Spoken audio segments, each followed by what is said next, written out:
মুছলমানক গালি পাৰিলে অসম বাছি যাব নেকি? আজি তেওঁলোকক অসমৰ পৰা বাহিৰ কৰি দিব পাৰিব নেকি? সেই দম হিমন্ত বিশ্ব শৰ্মাৰ আছে নেকি? 1920 চনৰ পৰা 1930 চনত সেই সময়ছোৱাত আপোনালোকে আমাৰ কটন কলেজৰ প্ৰতিষ্ঠাপক জানে নহয়? আমাৰ কটন সাহাব যেতিয়া আপোনাৰ চিফ কমিশনাৰ আছিলে তেওঁৰ নেতৃত্বত অসমত এই 1920 পৰা 1930 চন এই 10 বছৰত 6,53,018 জন মুছলমান মানুহক মাটি পট্টা দিছিলে। কোনটো চন? 1920 পৰা 1930 এই 10 বছৰত মুছলমানক দিয়া হৈছিলে মাটিৰ পট্টা 6,53,018 জনক। তাৰ বিপৰীতে হিন্দুক দিয়া দিছিলে কেৱল 84,279 জন। মানে আপোনালোক সকলোৱে লক্ষ্য কৰে, আমিও লক্ষ্য কৰোঁ যে মুছলমান আগ্ৰাসনৰ ক্ষেত্ৰত মুছলমানৰ জনসংখ্যা বিস্ফোৰণৰ ক্ষেত্ৰত আচলতে আমি কেৱল কংগ্ৰেছক দেখি থাকোঁ। আচলতে কংগ্ৰেছে আনিলে কোনে আনিলে সেই কথাটো আমি জনাটো দৰকাৰ। মানে ইতিহাসে কি কয়, বুৰঞ্জীয়ে কি কয়, ডেটাই কি কয়। এতিয়া আপোনালোকে নিশ্চয় জানে মুছলমান অসমলৈ কেতিয়া আহিছিলে? মহম্মদ ঘুৰি আফগানিস্তানৰ পৰা আহিছিলে। তেখেতৰ নেতৃত্বত তেওঁলোকে যেতিয়া অসম আক্ৰমণ কৰিবলৈ আহিছিলে মহম্মদ ঘুৰিৰ লগত আপোনাৰ মুছলমান সৈনিক হিচাপে তেওঁলোকে আছিলে এই গৰীয়া মুছলমানবিলাক। সেইটো আহিছিলে কেতিয়া? 1204 খ্ৰীষ্টাব্দ 1204 চনত আহোমৰ অহাৰ পূৰ্বে দেই। সেইটো প্ৰথম দাতা মহম্মদ ঘুৰিৰ সৈন্যবাহিনী হিচাপে আহিছিলে। সেই সময়ত কিছু সংখ্যক মানুহ ইয়াত থাকি গ'ল, যুদ্ধবন্দী হৈ গৈছে নহয় বহুত মানুহ, আৰু তেনেকে থাকি গ'ল। মিৰ্জুমলাৰ অসম আক্ৰমণৰ সময়তো আপোনালোকে জানে সেই কথা। সেই সময়তো ইয়াততো আহোম ৰজাইতো আপোনাৰ বন্দী কৰি ৰাখিলে আমাৰ যিসকল মুছলমান সৈনিক আহিছিলে মিৰ্জুমলাৰ লগত। গতিকে আমি সেই মুছলমান সাম্ৰাজ্যবাদীসকলে যেতিয়া অসম আক্ৰমণ কৰিছিলে আমি যে খেদি পঠিয়াইছিলোঁ, কিছু ইয়াততো বন্দী কৰি ৰাখিছিলোঁ, সেইবিলাক থাকি গ'ল। সেইটো ইতিহাস কৈ আছোঁ আপোনাক। তাৰ পাছত আপোনালোকে জানে ইয়াণ্ডাবু সন্ধি 1826 চনত যেতিয়া সংঘটিত হ'ল সেই সময়ছোৱাত ইয়াণ্ডাবু সন্ধি কাৰ লগত হৈছিলে? মান আৰু আপোনাৰ ব্ৰিটিছৰ লগত, আমাৰ লগত হোৱা নাছিলে। সেই সময়ত আমাৰ 27 লাখ মান জনসংখ্যা আছিলে অসমত 1826 চন মানত। সেই সময়ত আপোনাৰ মানেতো অসমত কচু কটা দিছিলে, কাটি কাটি মানুহক মানে আপোনাৰ মাৰি কাটি শেষেই কৰি দিছিলে। 8-9 লাখ জনসংখ্যা কাটি দিছিলে। মানে অসমটো একদম খালী হৈ গৈছিলে মোটামুটি। সেই সময়ত আপোনাৰ ব্ৰিটিছে অসমত আহি মানৰ লগত চুক্তি কৰিলে। মানৰ চুক্তি অনুসৰি কি হৈছে, ইয়াতে আপোনাৰ তেওঁলোকে ব্ৰিটিছৰ অধীনলৈ গৈছে, মান গুচি গ'ল অসমৰ পৰা। ব্ৰিটিছ আহিলে, ব্ৰিটিছে ইয়াত কি হৈছে সম্পদ লুণ্ঠনৰ কাৰণে আহিছিলে। জানে আপোনালোকে তেওঁলোকৰ ইষ্ট ইণ্ডিয়া কোম্পানী, ইয়াত তেওঁলোকৰ চিফ কমিশনাৰবিলাক আছিলে, গভৰ্ণৰ জেনেৰেলবিলাক আছিলে। কমপ্লিটলি আপোনাৰ আহোম ৰাজত্বৰ পৰা আপোনাৰ ইষ্ট ইণ্ডিয়া কোম্পানীৰ হাতলৈ, ব্ৰিটিছ চৰকাৰৰ হাতলৈ আমাৰ শাসনভাৰ গুচি গৈছিলে।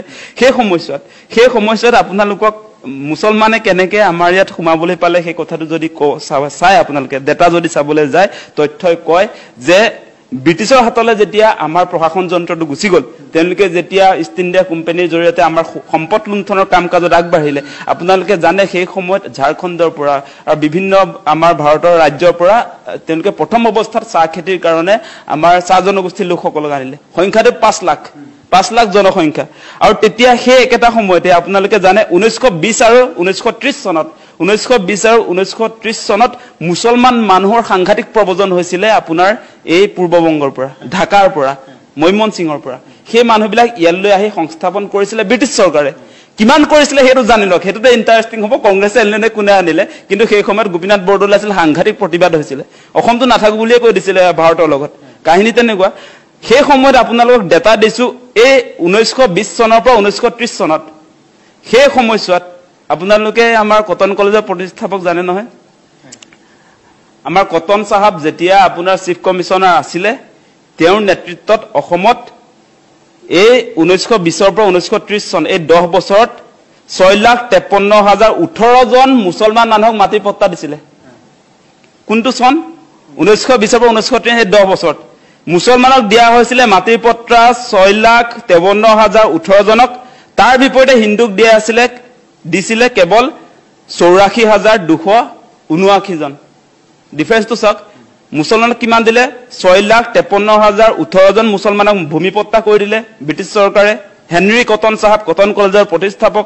আৰু আমাৰ হিন্দু জনসংখ্যাক দিলে 84,279। কথাটো বুজি পালে নে? এতিয়া এই বৃহৎ সংখ্যাটো কিমান হ'ব আপোনাৰ?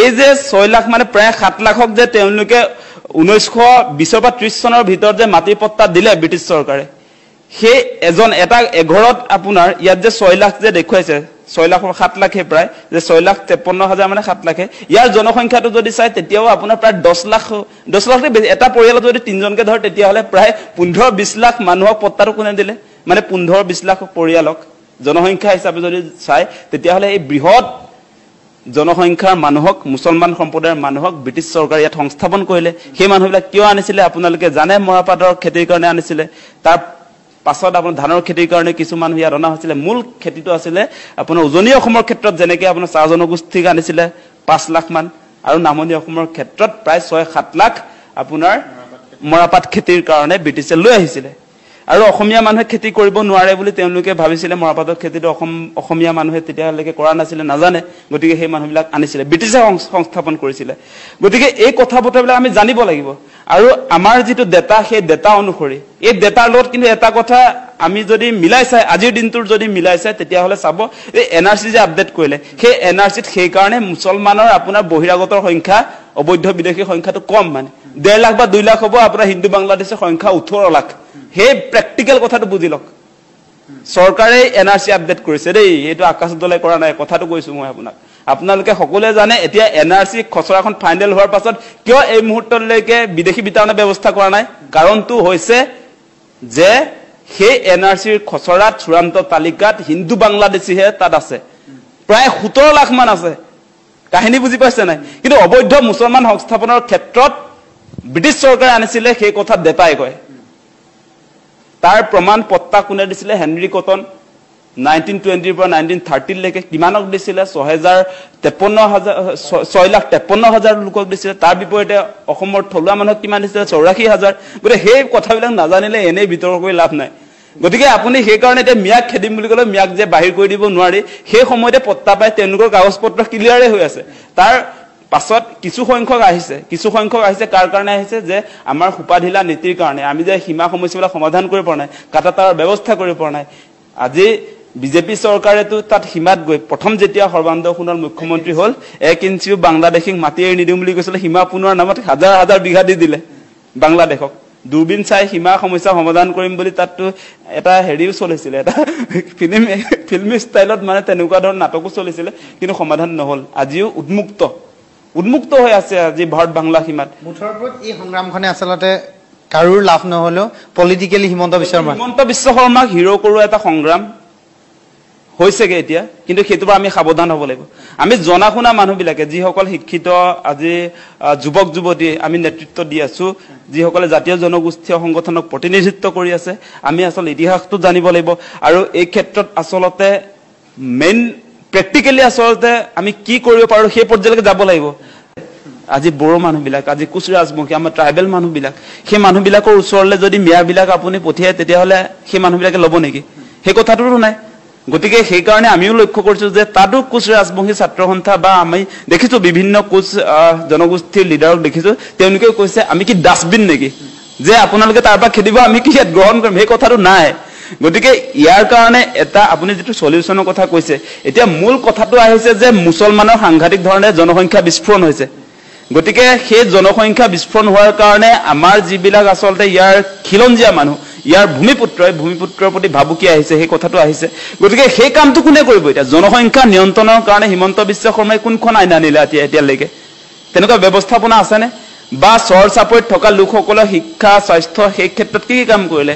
সেই কথাটো লাগিব এতিয়া আমি লক্ষ্য কৰিছো যেটো প্ৰ্যাকটিক্যাল সেই কথাটো কৈছো ডাটাবেস কথাটো কৈ আছো আজিৰ দিনটোটো যদি আপুনি সেন্সাস কৰি উলিয়ায় তেতিয়া হলে যিবিলাক উচ্চ শিক্ষিত মুছলমান তেওঁলোকৰ ঘৰতো পৰিয়ালৰ মুঠ মানে সদস্যৰ সংখ্যা 2 জন বা 4 জন সিমানে হয় আমি দেখিছো আপোনালোকে নি সাৰ্ভে কৰিলে পাব যিবিলাক আসলতে উচ্চ শিক্ষিত যে তেওঁলোকৰ পৰিয়ালত এটা সন্তান বা দুটা সন্তানই আছে তেনেকুৱা আমি দেখিছো আৰু যিবিলাক চৰ চাপৰিত থাকে যিবিলাকৰ পঢ়া শুনা নাই তেওঁলোকে জনসংখ্যা বিস্ফোৰণৰ কথা বুজি নাপায় সেই কাৰণে সাংঘাতিক ধৰণে মুছলমান অঞ্চলবিলাকত আসলতে জনসংখ্যা বিস্ফোৰণ হৈছে আৰু আমাৰ যিবিলাক থলুৱা খিলঞ্জিয়াৰ প্ৰতি ভাবুকি আহিছে তেওঁলোকৰ পাৰ্চেন্টেজটো মানে জনসংখ্যাৰ পাৰ্চেন্টেজটো দিনক দিনে বাঢ়িছে